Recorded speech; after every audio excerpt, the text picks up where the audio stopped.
So আমার অনেক ছোট ভাই ও বোনরা যে ভিডিও দেখতেছে তাদের অনেকের স্বপ্ন, তারা বুয়েটে চান্স পাইতে চায়, তারা ঢাবিতে চান্স পাইতে চায়, তারা মেডিকেলে চান্স পাইতে চায়, তারা বিভিন্ন পাবলিক বিশ্ববিদ্যালয়ে চান্স পাইতে চায়, তাদের অনেক স্বপ্নের বিশ্ববিদ্যালয় আছে। কিন্তু আমি তোমাকে আজকে প্রথম যে প্রশ্নটা করতে চাই, তুমি কি চাও আসলে বাবা? এই কোশ্চেনটা খুব জরুরি, কারণ তোমরা অনেকে এখন পর্যন্ত আসলে কনফিউজড। তোমরা অ্যাকচুয়ালি মানে ইলন মাস্ক, বুঝছো, একই সাথে নিউরালিঙ্ক বানাবা, একই সাথে স্পেস এক্স হবে, একই সাথে টেসলা হবে, তারপর আলটিমেটলি তোমরা কি করবা? তোমরা হলো কারণ বাজারে কলা বেচবা। ঠিক আছে, এখন কথা হলো আমাদের বাংলাদেশে প্রধানত যে জিনিসটা ফলো করে প্রচার করা হয়, বিভিন্ন বিশ্ববিদ্যালয়ের প্রথম, হ্যাঁ, মায়ের পাশে টাকা আছে, মানে মনে হচ্ছে যে ফু দিলে মনে করো মানে দোয়া করে দৌড় দিবে, বুঝছো, আম্মু বলে চিল্লায় দৌড় দিবে। ওই পোলাটার কথা শুনে আমার ছোট ভাই বোনরা মোটিভেটেড হয়ে যায় যে আচ্ছা ঠিক আছে, ও যদি বুয়েটে ফার্স্ট হয়েছে তাতে আমিও হবো। আর কিছু মানুষজন আছে জেনেটিক অ্যানোমালি, বুয়েটে ফার্স্ট, মেডিকেলে ডিএমসি, ঢাবিতে থার্ড, ওরে দেখে মনে হচ্ছে বস স্যালুট বস, আমিও তো হবো, তাহলে আমি তিনটাতেই ফার্স্ট হবো, তাই না?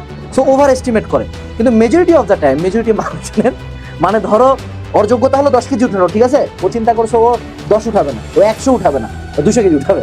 এরকম একটা ওভার এস্টিমেশন আমাদের মধ্যে হয়, যার কারণে অনেক মানুষজন অনেক কিছু চায় লাইফে, যে আমার 6 প্যাক অ্যাপস থাকবে, 6 প্যাক একদম মানে ঋত্বিক রোশন ফিগার থাকবে, আবার আমি হলো একজন সায়েন্টিস্ট হব, আমি একজন বিসিএস ক্যাডার হব, আমি একজন মাফিয়া হব, আমি একজন প্লেবয় হব, আমি আবার একই সাথে হুজুর হব, আমি আবার একই সাথে বিজনেসম্যান হব, আমি আবার একই সাথে বুয়েটিয়ান হব, আমার আবার একটা মেডিকেলের ডিগ্রি থাকবে, আমি আবার অনেক বড় বিজনেসম্যান হব। ঠিক আছে, শুনতে হবে। এখন কম্পিটিশন যদি চিন্তা করি, বুয়েটে সায়েন্সে পড়া 2.5 লাখ মানুষের অ্যাটলিস্ট 1.5 লাখ মানুষজন বুয়েটে পড়তে চায়, 1.5 লাখ মিনিমাম, 1 লাখ চায় মেডিকেল।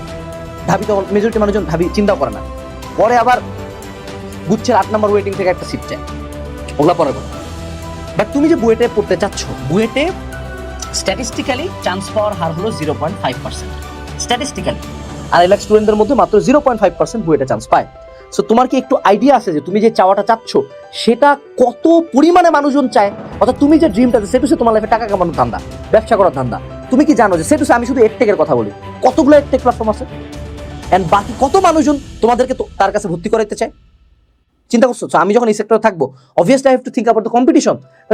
এরকম কোনো গেম না যে আমি জাস্ট হার্ড ওয়ার্ক করলাম, দৌড়াই গেলাম, শেষ হয়ে গেল, জিতে গেলাম। আমাকে শুধু দৌড়াইতে হবে না, আমাকে বাকিদের চেয়ে জোরে দৌড়াইতে হবে। বুঝতেছো বিষয়টা? It's not about working just hard. 3 ঘন্টা পড়াটা কোনো বিষয় না, বাকিদের চেয়ে 3 ঘন্টা বেশি পড়তেছে, এইটা বিষয়। তুমি কতটুকু চাও, এই কোশ্চেনটার উত্তর তোমার কাছে আছে কি?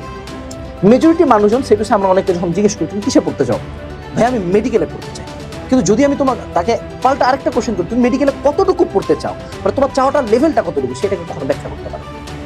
মেজরিটি মানুষজন যখন চাওয়ার বিষয়টা আনবে, আমি এটা চাই, সে এটাকে ইমোশনালি চিন্তা করে যে আমি একদিন ডাক্তার হব, আমি একটু সাদা এপ্রনটা পরবো, একটু স্টেথোস্কোপটা থাকবে, হ্যাঁ, তো চাংখার পুল দিয়ে ডিএমসি তে যাওয়ার সময় চুলটা একটু এইভাবে নাড়ে দিবে, হ্যাঁ, তো রাস্তার ওই সাইড দিয়ে কয়েকটা মেয়ে যাবে, এই করে হাসি দিবে, মানে এরকম একটা ওর কাছে জিনিসটা খুব মানে কি বলবো, সিনেম্যাটিক লাগে। ঠিক আছে, তো আমি বুয়েটে পড়বো, যখন আমি আমার এলাকায় ব্যাগ করবো, আমার হাতে একটা ঘড়ি থাকবে, ঘাড়ে একটা ব্যাগ থাকবে, হ্যাঁ, আইফোনটা চালাতে চালাতে বাসায় ঢুকছে, এলাকার মানুষজন তোপ দেখায় তাকায় থাকবে, ও মাই গড বুয়েটিয়ান।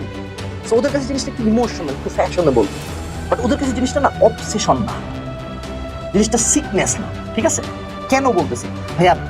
বাকিরা তো খুব কি বলবো মোটিভেটিং গল্প শোনা, আমি মোটিভেশন দিতে আসিনি এখানে, আমি তোমাকে একটু অবসেশন এবং সিকনেস বুঝাই। বুয়েটে 1000 জন মানুষজন চান্স পায়, তুমি 1000 জনের মধ্যে হয়তো বা অনলাইনে সাক্ষাৎকার দেখো 10 জনের, 990 জনের স্টোরি কেউ জানা না। এবং এই 1000 জনের মধ্যে অ্যাটলিস্ট 100 জন আছে যাদেরকে তাদের ব্যাচে, তাদের ক্লাসে, তাদের এলাকার কেউ কখনো কল্পনাও করে নেই ছেলেটা বুয়েটে পাবে, কল্পনাও করে নেই। আমাদের ব্যাচ থেকে 2টা ফ্রেন্ড চান্স পাইছে। আমার ভাই খোদার কসম বলতেছে, আমরা তো কলেজে ফার্স্ট বয় ছিলাম, ওই ছেলেগুলোকে আমরা মানুষ পর্যায়ে ধরতাম না যে ও তো ভালো স্টুডেন্ট পড়ার কথা, কারণ প্রতিবার দেখি কলেজে ফেল করে, ও বাপ মা যায় ওকে কোনো মতন পরীক্ষাটা দেওয়ার পারমিশন দেয়। ওই পোলারে যখন তুমি বইয়ের ওরিয়েন্টেশনে দেখবা, তুমি তব দেখাবা না, কিন্তু পাস, কারণ ও জিনিসটাকে কোনো ইমোশনে নেয় না। ওর কাছে জিনিসটা ফ্যাশনে বলছিল না যে বুয়েটে পড়া খুব খুব কুল একটা ব্যাপার না, ওর কুলনেস ছিল না, ওর কাছে এটা জীবন ছিল, ওইটা অবসেশন ছিল, সিকনেস ছিল। আমার চান্স পাওয়ার ক্ষেত্রে আমি জীবনে যা করছি, আমি তো অ্যাডমিশন লাইফ পর্যন্ত সফল, রাইট, 15টা ভার্সিটি চান্স পেয়েছি, বোর্ডে ফার্স্ট হয়েছি, রাইট। আমার কাছে চান্স পাওয়াটা জীবন মরণের খেলা ছিল, হয় মৃত্যু না হয় চান্স। কিন্তু এই ডেডিকেশন যদি তোমার থাকে, তুমি কিন্তু সুইসাইড করবে না। কেন জানো? কারণ যে শুধু চান্স পাওয়া নিয়ে এত সিরিয়াস, সে তার জীবনের ফিউচার গোল নিয়ে আরো সিরিয়াস। সুইসাইডাল কারা হয় জানো? যে হ্যাসের ম্যাচের করে কোনো মতন করে ফাঁকি টাকি দিয়ে কোনো চান্স পায় না, যেন রিগ্রেটেই মরে যায়, কেন আমি পড়লাম, কেমনে বাপ মায়ের সামনে দাঁড়াবো। বা যে স্টুডেন্টটা পাগলের মতো পড়ে, ও যদি চান্স না পায়, ও আল্লাহর উপর, আল্লাহ তুমি দাও নাই, তোমার উপর বিশ্বাস রাখা আগে। তোমরা এটা কতটা চাও? কতটা অবসেসড বুয়েটের জন্য, কতটা অবসেসড তুমি মেডিকেলের জন্য। এই কথাগুলো বললে কমেন্টে অনেক মানুষজন চলে আসে, আরে বুয়েট কি, আরে মেডিকেল কি, আরে পাবলিক কিছুই না। বাট সব কিছু, বুয়েট কিছুই না, হয়তো তোমার কাছে কিছুই না, অনেকের কাছে কিচ্ছু না, আমার কাছে সত্য কথা বলতে কিচ্ছু না।